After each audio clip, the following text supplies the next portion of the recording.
Assalamualaikum warahmatullahi wabarakatuh. Saya Sumayah SPD CGP Angkatan 4 Kabupaten Pasir dari SMP Negeri 2 Tanah Grogot. Pada kesempatan kali ini saya akan membahas tentang 3.2.A.9 koneksi antar materi pemimpin dalam pengelolaan sumber daya. Sekolah sebagai sebuah ekosistem adalah sebuah bentuk interaksi antara faktor biotik, yaitu unsur yang hidup, dan abiotik, yaitu unsur yang tidak hidup. Kedua unsur ini saling berinteraksi satu sama lainnya sehingga mampu menciptakan hubungan yang selaras dan harmonis.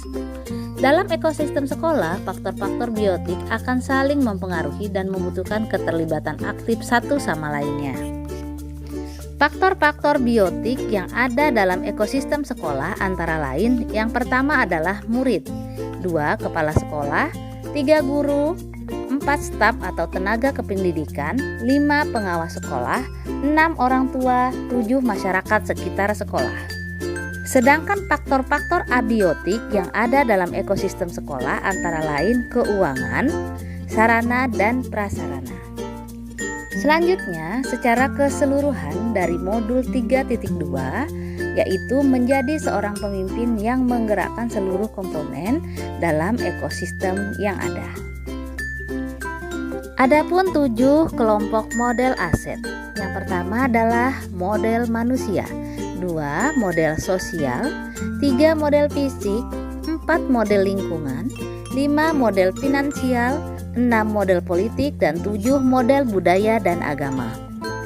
Dalam rangka mewujudkan pembelajaran yang berpihak pada murid, sekolah akan berhasil jika mampu memandang segala aset atau sumber daya yang dimiliki sebagai sebuah keunggulan, bukan memandang sebagai sebuah kekurangan. Sekolah akan berfokus pada pemanfaatan dan pengelolaan sumber daya yang dimiliki tanpa lebih banyak memikirkan pada sisi kekurangan yang ada. Selanjutnya, dalam pengelolaan sumber daya yang dimiliki oleh sekolah, ada 2 pendekatan yang dapat dilakukan, yaitu yang pertama adalah pendekatan berbasis kekurangan atau pendekatan berbasis masalah. Pendekatan ini akan memusatkan perhatian kita pada apa yang mengganggu, apa yang kurang, dan apa yang tidak bekerja. Segala sesuatunya akan terlihat dengan cara pandang negatif. Kita harus bisa mengatasi semua kekurangan atau yang menghalangi pencapaian kesuksesan yang ingin kita raih. Semakin lama, secara tidak sadar, kita menjadi seseorang yang terbiasa untuk merasa tidak nyaman dan curiga, yang ternyata dapat menjadikan kita buta terhadap potensi dan peluang yang ada di sekitar. Yang kedua, pendekatan berbasis aset. Pendekatan ini adalah sebuah konsep yang dikembangkan oleh Dr. Kaitlyn Kramer, seorang ahli psikologi yang menekuni kekuatan berpikir positif untuk pengembangan diri. Pendekatan ini merupakan cara praktis menemukan dan mengenali hal-hal yang positif dalam kehidupan. Dengan menggunakan kekuatan sebagai tumpuan berpikir, kita diajak untuk memusatkan perhatian pada apa yang bekerja, yang menjadi inspirasi, yang menjadi kekuatan atau potensi yang positif. Dari penjabaran tersebut, berdasarkan uraian yang sudah disampaikan, dapat disimpulkan bahwa pemimpin dalam pengelolaan sumber daya merupakan sebuah kemampuan yang harus dimiliki oleh seorang pemimpin dalam mengelola dan memanfaatkan berbagai aset yang dimiliki oleh sekolahnya, dalam rangka mewujudkan visi dan misi sekolah untuk menyampai meningkatkan mutu pendidikan di sekolah dan mewujudkan pembelajaran yang berpihak pada murid. Selain itu, untuk dapat mengimplementasikan modul pemimpin dalam pengelolaan sumber daya di kelas, sekolah, dan masyarakat sekitar sekolah, maka seorang pemimpin harus mampu bersinergi dengan semua pihak yang ada di sekolah, baik itu dewan guru, staf, siswa, orang tua siswa, dan juga masyarakat sekitar sekolah untuk dapat secara bersama-sama menginventarisir, pemetakan segala kebutuhan atau sumber daya yang dimiliki oleh sekolah dan menjadikan segala aset tersebut sebagai kekuatan yang dimiliki oleh sekolah untuk dikelola dan dimanfaatkan dalam rangka meningkatkan mutu sekolah. Selanjutnya, kaitan dengan modul refleksi filosofi pendidikan nasional Ki Hajar Dewantara. Menurut Bapak Pendidikan Ki Hajar Dewantara, pendidikan adalah suatu proses memberikan tuntunan terhadap segala suatu kodrat yang dimiliki anak agar ia mampu mencapai keselamatan dan kebahagiaan yang setinggi-tingginya, baik sebagai seorang manusia maupun sebagai anggota masyarakat.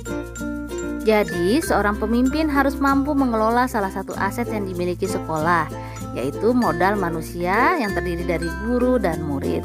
Pemimpin harus memastikan bahwa gurunya melaksanakan pembelajaran yang berpihak kepada murid, sehingga murid dapat berkembang sesuai dengan kodratnya, yaitu kodrat alam dan kodrat zaman. Dengan demikian, maka murid akan dapat memaksimalkan minat, bakat, dan potensi yang dimilikinya sebagai bekal mereka dalam menjalani kehidupannya. Selanjutnya, kaitan dengan modul nilai dan peran guru. Seorang pemimpin harus mampu memastikan modal manusia yang dimiliki sekolah, utamanya guru akan dapat menerapkan nilai-nilai guru penggerak dalam kesehariannya, seperti nilai mandiri, reflektif, kolaboratif, inovatif, dan berpihak kepada murid. Dengan diterapkannya nilai-nilai ini, maka sekolah akan dapat mewujudkan murid yang memiliki profil pelajar Pancasila, yaitu beriman dan bertakwa kepada Tuhan Yang Maha Esa, berakhlak mulia, kemudian mandiri, bernalar kritis, berkebinekaan global, gotong royong, serta kreatif. Selanjutnya, kaitan dengan modul visi guru penggerak. Materi pada modul ini, pemimpin dalam pengelolaan sumber daya juga berkaitan dengan materi visi guru penggerak. Seorang pemimpin harus mampu menyusun visi dan misi yang jelas, terarah, dan tentunya visi yang disusun tersebut harus berpihak kepada sumber daya yang dimiliki sekolah, utamanya guru dan juga murid. Melalui penerapan inquiry apresiatif dan menggunakan tahapan bakza, seorang pemimpin akan dapat melakukan perubahan sekolah berbasis sumber daya yang akan menggerakkan warga sekolah untuk melakukan perubahan positif. Perubahan positif yang dilakukan secara konsisten akan melahirkan budaya positif, dan dengan demikian modul ini pun akan berkaitan erat dengan modul 1.4 tentang budaya positif. Selanjutnya, kaitan dengan modul pembelajaran berdiferensiasi, sosial emosional, dan coaching. Dalam melaksanakan pembelajaran, seorang pemimpin harus mampu melaksanakan pembelajaran yang sesuai dengan minat, bakat, dan profil siswa itu, atau yang dikenal dengan pembelajaran berdiferensiasi.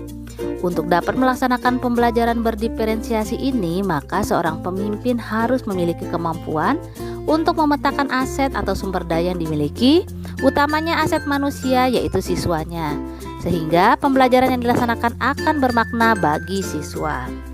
Selanjutnya, kaitan dengan modul pengambilan keputusan sebagai pemimpin pembelajaran. Pada modul ini, seorang pemimpin sudah mempelajari bagaimana caranya mengambil sebuah keputusan dengan sebaik-baiknya. Ketika berada dalam situasi dilema etika, ada 9 langkah yang harus dilewati ketika mengambil dan menguji keputusan. Dalam pengelolaan sumber daya atau aset yang dibutuhkan, kemampuan seorang pemimpin dalam mengambil keputusan saat melaksanakan pengelolaan sumber daya yang dimiliki. Demikianlah pemaparan saya tentang modul 3.2.A.9 tentang koneksi antar materi pemimpin dalam pengelolaan sumber daya. Sekian dan terima kasih. Assalamualaikum warahmatullahi wabarakatuh.